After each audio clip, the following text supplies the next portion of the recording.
Salem, 1692. The name itself conjures up a whole set of images, doesn't it? Pointy black hats, bubbling cauldrons, evil witches cackling under a full moon. But the true story of the Salem witch trials is far stranger, more complex, and more deeply humanly terrifying than any of those cartoon myths. It is not a story about witches, it is a story about us. It's a story about a community under immense stress, about the power of belief, and about the terrifying speed with which reason can collapse in the face of fear. In her brilliant, immersive, and deeply atmospheric book, The Witches, the historian Stacy Schiff does more than just recount the events of that fateful year. She transports us back in time. She drops us into the cold, claustrophobic, and paranoid world of Puritan New England, and forces us to see the world through their eyes. This is not a story about good versus evil. It is a deep philosophical inquiry into how a small spark of fear in a handful of teenage girls could ignite a fire of mass hysteria that would consume an entire community. It is a timeless and chilling warning about the dangers of a world where belief is more important than evidence. To understand the madness of 1692, you first have to understand the world in which it took place. The Massachusetts Bay Colony was not a place of comfort and security. It was a small, isolated outpost of civilization, clinging to the edge of what they saw as a vast and terrifying wilderness. Life was incredibly harsh. The winters were brutal, disease was rampant, the infant mortality rate was staggering, their daily lives were a constant struggle for survival, and this physical hardship was matched by a deep and pervasive psychological anxiety. The Puritans were a people of intense and fervent religious belief. They saw the world as a battlefield in a cosmic war between God and Satan, and for them, Satan was not an abstract concept. He was a real, tangible, and ever-present force in their daily lives. They believed the devil could walk among them, that he could tempt them, and that he could empower his followers, witches, to do his evil work in the world. On top of all this, they were living in a state of political and military turmoil. They had just come through a series of bloody and terrifying wars with the Native American tribes on their borders.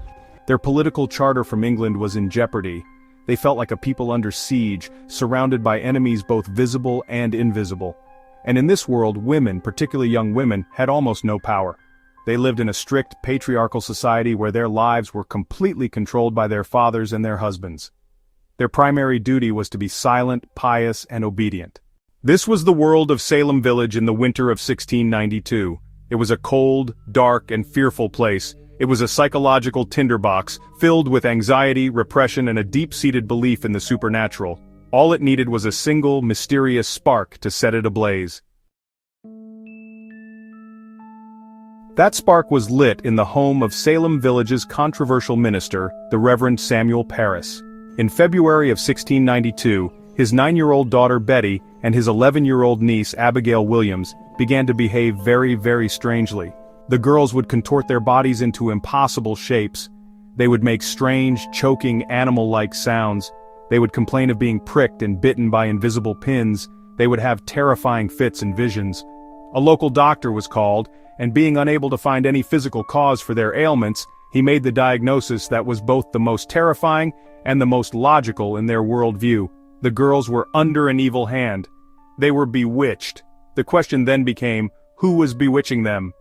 Under intense pressure from the adults in the community, the afflicted girls, as they came to be known, finally began to name names. And their first 3 accusations were, in many ways, perfectly predictable. The first was Tituba, the Parris family's enslaved servant from the Caribbean. She was an outsider, a person of a different race and culture, who had told the girls stories of magic from her homeland. The second was Sarah Good, a destitute, pipe-smoking beggar who was known for muttering curses under her breath when people didn't give her alms. And the third was Sarah Osborne, a reclusive and quarrelsome old woman who was involved in a legal dispute over her late husband's inheritance. These first 3 accused witches fit the classic European stereotype. They were poor, they were social outcasts, and they were powerless. They were the easiest and safest people in the community to blame, and when they were arrested and brought before the local magistrates for examination, the real nightmare began. The real nightmare began. The examinations of the first accused witches were not legal trials in our modern sense. They were intense, public, and highly theatrical interrogations, led by the local magistrates, most notably John Hathorne, the great-grandfather of the future novelist Nathaniel Hawthorne, and it was in these examinations that the hysteria found its fuel. As the accused were questioned, the afflicted girls who were present in the room would put on a terrifying performance. They would scream in agony, they would contort their bodies, they would claim that the invisible specter or spirit of the accused witch was flying around the room, tormenting them, biting them, and pinching them. This created a direct and seemingly undeniable piece of evidence. The magistrates and the entire community could see the girls suffering with their own eyes, and when the accused would, for example, bite her own lip, the girls would scream that her specter had just bitten them, and they would reveal a bite mark on their arm. This led the magistrates, with the influential backing of Boston's leading ministers like Cotton Mather, to make a fateful and catastrophic legal decision. They decided to accept this spectral evidence as a valid basis for a formal accusation of witchcraft. This was the moment the legal system went off the rails. It was the moment that turned the Salem witch trials into an unstoppable machine. Because spectral evidence is, by its very nature, a fantasy. It is an internal, psychological experience that is projected onto the outside world. And once a court decides to accept a person's private fantasy as a public fact, the game is over. How do you defend yourself against a crime that nobody but your accuser can see? How do you prove that your invisible spirit was not, in fact, tormenting someone? The answer is, you can't. The acceptance of spectral evidence meant that an accusation was, in effect, the same as a conviction. With the legal framework now in place to validate the girls' accusations, the fire of the witch hunt began to spread with terrifying speed. The small circle of afflicted girls grew, as other young women in the community, seeing the incredible power and attention the original accusers were getting, began to show the same symptoms. And the circle of the accused began to widen as well. The trials themselves had a terrible and perverse logic. If you were accused of being a witch, you were faced with a horrifying catch-22.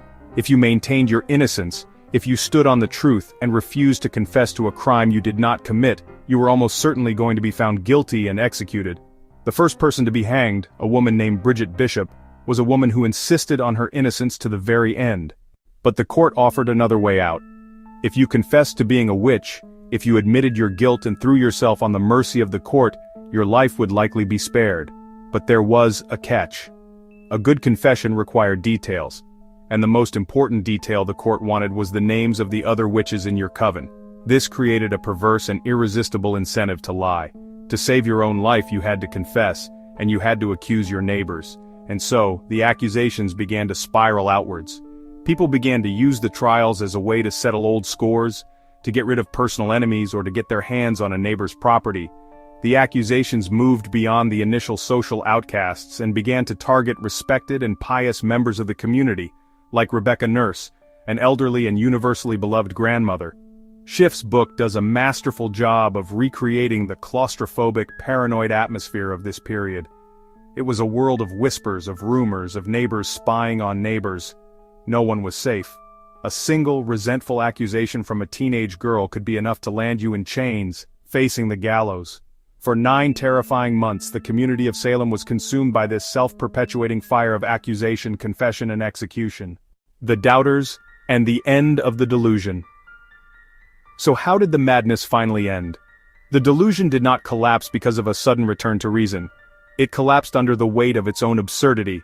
The afflicted girls, emboldened by their incredible power, began to get reckless with their accusations.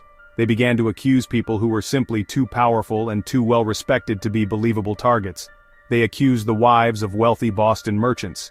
They even accused the wife of the governor of the Massachusetts Bay Colony himself. This was the turning point. As long as the accused were poor, outcast women, the powerful men in charge were willing to believe the spectral evidence. But when the accusations started to target their own friends and their own families, they were finally forced to question the very foundations of the trials. They began to realize that if the devil could so easily take the shape of a good and pious person to torment the afflicted, then the spectral evidence itself was completely worthless.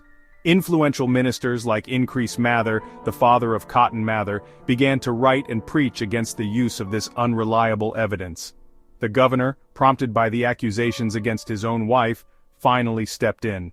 He dissolved the special court that had been set up to hear the witch trials, and he began to pardon and release the remaining accused. The end of the Salem witch trials was not a dramatic sudden event. It was a slow, quiet, and deeply embarrassing fizzle. The fire that had burned so brightly for almost a year simply ran out of fuel. The community awoke, as if from a long and terrible dream, to the horrifying reality of what they had done.